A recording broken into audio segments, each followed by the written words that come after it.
G'day ladies and gentlemen, welcome back to Aussie Starcraft, and have we got some sick Starcraft 2 action for you, casting games from the group stages of the Ultra Invitational tournament. At the top left hand corner of this map, as our red Terran player, it's going to be Heromarine. At the top right hand corner as our blue Terran player, it's going to be Dayshi. Now for those of you not familiar with these players, obviously both Terran players from Europe. Dayshi is a French player, and Heromarine, of course, is from Germany. And for those of you who haven't seen Dayshi, a little bit of fame this year with his success in the Home Story Cup. And for those of you who didn't see those games, he has had some very funny and quite unique Terran strategies as he's come into 2014. For those of you who missed the game where he went Mass Hellion versus Protoss, not only did he steal the game, but he stole my heart. So Dayshi, we all love you and your shenanigans. Keen to see what you've got here for us in store in this game. Heromarine is a first time on the channel. Haven't actually cast a Heromarine game before, so very excited to see how he matches up against Dayshi, and whether he's got a few tricks up his own sleeve to try and level the playing field. Of course, merry-go-round, new to the map pool last season, most players very familiar with it at this point in time, and bears some similarities to the new map Catalina as well. So it is, these 3-player maps in a 1v1 are starting to be somewhat of a regular occurrence, so interesting to see just how they affect play, and of course open a lot of opportunities for players to expand both towards or away from their opponent, and make for a relatively large number of expansions despite a relatively small map. So we'll see just how that factors into this game. We have Heromarine going straight for his CC on his low ground. No barracks yet, so supply depot into CC. It is about as greedy as you can play with Terran, save for throwing down a third CC in just a moment. Dayshi, of course, going for a somewhat more standard and safe opening, going to be grabbing barracks and refinery, looking for either an early factory, and indeed it is going to be the early factory, so precisely timed out. You saw that as soon as that barracks finished, Dayshi had the 100 gas for the factory. And it looks like that will be going down straight away. So Heromarines opening did leave him potentially vulnerable to early Reapers. That very late barracks, if your opponent builds a Reaper or two, can make life miserable as they pluck off a few early SCVs. But of course, having the quick command center does make up for it. The issue for Dayshi now is that he will be significantly behind economically, but the question is, how will he put what looks like a potential 1-1-1 opening into some aggression? How will he level that playing field? So potential to go for some sort of drop, or even just some really quick siege tanks. We have a reactor already on the barracks, so able to produce units at a rate of knots here. Very curious to see how Dayshi decides to play us out. His expansion going to be incredibly late behind that of Heromarine, so it really does need to make something work, otherwise the economy of Heromarine is just going to prove very, very dangerous indeed. Starport going down, so indeed this will be a 1-1-1 opening. We have a Hellion already moving out on the map to do some scouting. Not going to be able to get too much done. There are a few Marines here already at the top of the ramp for Heromarine, but the real concern is this harvester count. While it's even now, 2 orbital commands is going to make life very difficult for Heromarine. We'll see him steadily pull ahead now as he's constantly producing those 2 SCVs, whereas the unit count for Dayshi is starting to rise quite quickly as he produces Marines 2 at a time. Hellions consistently coming out of this factory, though interestingly the factory isn't actually going for any add-ons, so looks like we may actually have a Hellion drop, which is something we haven't seen in some time. Big fan of this, particularly against players that aren't expecting it. Players often will expect a few Marines or a Marauder, but on a map as large as Merry-Go-Round, you can set down your Hellions in the top corner of this expansion, dart in and get an absolute stack of kills. So nice scan from Heromarine. Going to pick up that medevac as it leaves the starport. It looks like it will be Marines in that medevac, so interesting choice there. Dayshi, of course, does have these Hellions, so Hellions' potential to throw down aggression at this natural expansion while the Marines harass the main base. A few Marines sitting up here for Heromarine, and a bunker with a couple more at the front door, but the fact that this hasn't been walled off yet is going to allow Dayshi to just roam straight in here. Medevac going to pose a lot of threat and pull these Marines out of position, ready for these Hellions to just run straight into the natural expansion. Bunker's going to be able to do some damage, but 4 Hellions will make it straight by, and they're going to light up these SCVs, just getting a lot of kills here while this drop unloads in the main base. A lot of Marines here to clean up, but the medevac is going to allow them to trade efficiently. Hellions darting in and out, going to get a few more SCV kills as these Marines in the main base go to town. Hellions work their way up, and they're actually going to line up beautifully with these Marines to do a lot of damage here, managing to clean up most of those Marines. Medevac needs to make it out of here safely. Looks like it will if we measure the units lost tab. It is relatively even for both players, though we see that 5 workers did go down. There's a bit of damage that Dayshi really had to get done there. Second reactor now coming up, and it looks like a tech lab, so some Banshee follow-up, certainly a possibility here for Dayshi as he grabs a tech lab on his factory and could well start producing siege tanks. So we'll see if he goes that. There's a lot of heavy gas commitment off one base. I think we'll be seeing the Banshees. Cloak indeed has started here. Very important that Dayshi gets some damage down. His expansion well and truly behind that of his opponent. Harvesters is 31 apiece thanks to that successful harassment that Dayshi was able to get done there, though certainly didn't get done perhaps as much as he would have liked to. Those Marines in the main base did quite a good job of cleaning up that drop.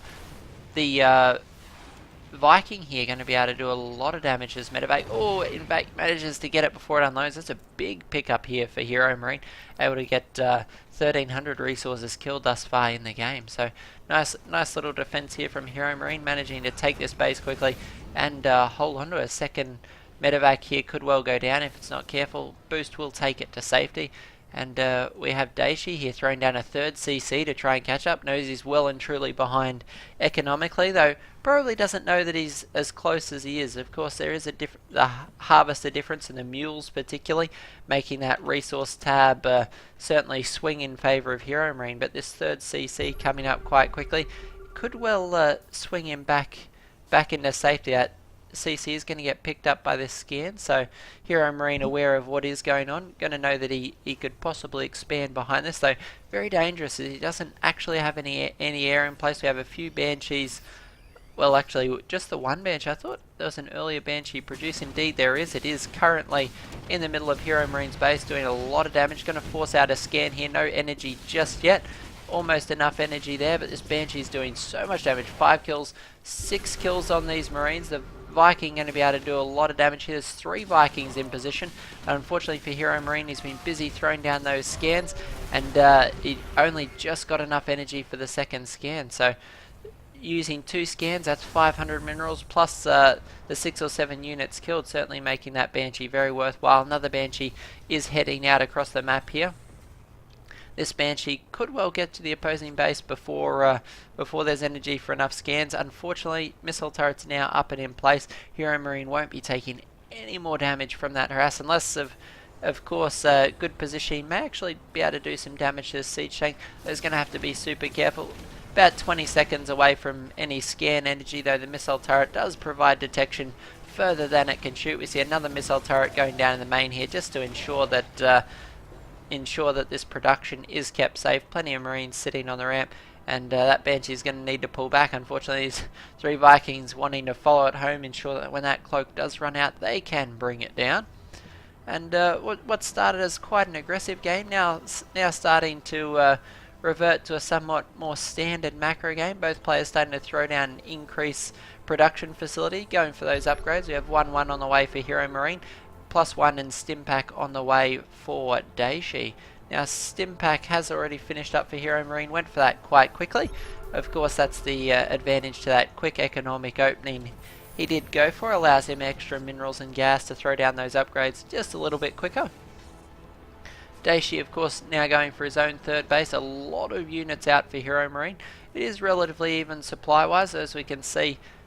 Dayshi has invested a little bit more into his economy, managing to overtake the work account of Heromarine. So that third CC really starting to pay itself off behind the harassment, able to safely get those workers out, get harvesting as quick as he could. Unfortunately, there's a rather terrifying army for Heromarine should he choose to move out across the map. Not a lot in the way of air superiority for Dayshi, so these siege tanks of Heromarine will go unmolested in the coming engagement. very important for Dayshi that he actually gets some units in defense. Stim on these Marines just going to allow him to slaughter the poor Marines of Dayshi. Take up position on this watchtower and get a great idea what's going on. Scan, in fact, won't see these Marines and tanks that are hovering off to the left. Heromarine ensuring that he keeps those nice and safe. Dayshi bringing down a lot of siege tanks and marines, trying to protect this third base location. Very vulnerable, particularly against siege tanks. There's lots of angles here that can be exploited, particularly the high ground. If you allow your opponent to set up on the high ground, it allows them to safely angle down towards this right hand side, do a lot of damage to your third base. You certainly don't want to be contained on this map. It is a very easy map to contain your opponent on 2 bases. It's Dayshi going to be wrestling back this watchtower. This medevac doing a lot of work here though. Stim on Heromarines units will be allowing them to finally take that back. Though not a bad trade at all for Dayshi as he equalises that unit's loss tab and snipes a few of these units from Heromarine. So not bad at all. The reactor on his starport, swapping that out for tech labs, allowing a few medevacs to continue to be produced. Unfortunately, no Vikings whatsoever is going to make this a little bit tough. Not sure where Heromarine sent his Vikings. They seem to be searching for potential drops. But line of sight for Dayshi is going to be quite difficult. All Heromarine needs to do is wait, but these Marines going to decide to go for it. The siege tanks of Dayshi just going wild here as they clean up a lot of these Marines. This poor siege tank here sitting in range of multiple siege tanks, going to allow it to get taken out. Could well, oh, that scan going down just a second too late means that Heromarines tank survives and Dayshi's will in fact go down. Another tank for Heromarine will fall and we've got Marines stimming in. There's a horrible angle for Dayshi as his own Marines actually behind his tanks, down to a single siege tank here as Heromarine manages to push forward and forward. These Vikings forcing the medevacs back, meaning Dayshi has a very poor line of sight here. His own siege tanks unable to clean up the line of Heromarine. It looks like Heromarine might well seal this out here and now as he takes up an excellent siege position on this third base. Reinforcing Marines streak in here but are unable to close with the siege tanks. We have so many tanks for Heromarine here, all low on health. Unfortunately showing the trade-off to losing the aerial battle. Dayshi never unfortunately having the Viking presence needed to win it. SCV's being funneled in here, tanking a lot of damage from these siege tanks as the Marines stream behind it. It looks like Dayshi may cling to life here as his third base is saved. Unfortunately, all these medevacs will make it away. And Dayshi managing to hold on to what looked like a near impossible position. If we look at the units that, oh, nice stim forward's going to pick off the Marines and a tank. All these medevacs here really need to pull back for Heromarine. A little bit of cute micro there on the tank will allow that tank to survive, but increasing reinforcements from Dayshi, allowing him pick off medevac after medevac. Those are expensive units to lose. See, the units lost tab is certainly favouring Heromarine at this point, but not a lot in the way of ground units. A few tanks for Dayshi could well make this third base unassailable. SCV's been pulled for the second time this game as Dayshi just continues to try and hang on for dear life. This tank here providing a lot of punch, but unfortunately focusing on those Marines at the front is going to mean the siege tanks behind them just do so much damage. These two tanks finally get into a position to siege these barracks. These barracks will go down very quickly, but it's allowing Dayshi the time he needs to actually stim forward and pick off a siege tank.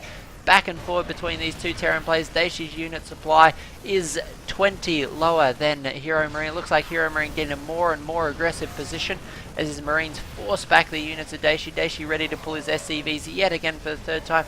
We think he may well come up short as Heromarine has just enough reinforcements here to keep these Marines away from his siege tank. Siege tank firing shot after shot, just doing so much damage to the army of Dayshi. And it looks like Dayshi may well go down here to Heromarine as he just has no units anywhere here on this map. Heromarine continuing to stream reinforcements across the map, tanks in an ever-increasing number, and it looks like Dayshi here might be on his last legs. A few siege tanks, a few Marines trying to get in position. A siege tank will go down quite quickly. Second one will fall. More Marines from Dayshi being pulled, but a big Marine drop in the main base going to allow him to take out this command center, firing from the high ground, allowing these Marines to just do so much damage. There is more medevacs on this field than there are Marines, and all that siege tank just getting some money shots there, doing a lot of damage to those Marines. Will Heromarine be able to push through? It's getting closer and closer between these two players as Dayshi clings on for dear life. More medevacs and ground units at this rate as neither player having the resources or units available to clean those up. This siege tank on the high ground certainly earning his pay today. Another siege tank does go down. It looks like Dayshi, despite all evidence to the contrary, will be able to secure this location and prevent himself from falling. Potential to expand back to his third base. Third base for Heromarine finally getting underway. His main base is mined out. His expansion on its last leg, so a single mining base for both our players here. We have the last mineral patches for Dayshi's main almost done out. Natural expansion likewise almost mined out. Both these players mining on a singular base as the supplies start to even out. We have Dayshi still trailing by about 10 or 15 supply, but that was holding by the skin of your teeth. So there's a lot of housekeeping stuff I did want to chat about during this game, but unfortunately both these players just at each other's throats here, and it's going to prevent us from saying anything about that whatsoever.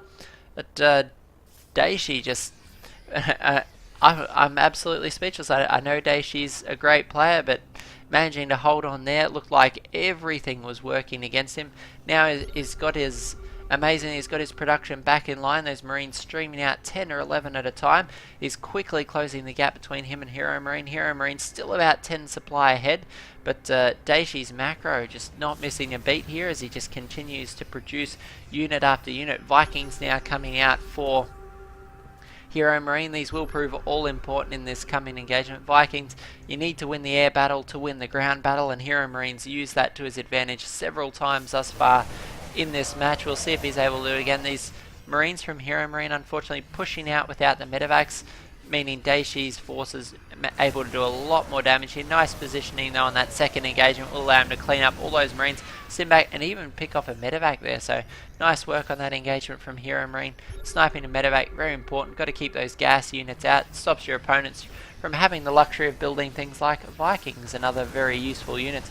Looks like Dayshi and Heromarine going to continue to trade units over the central watchtower.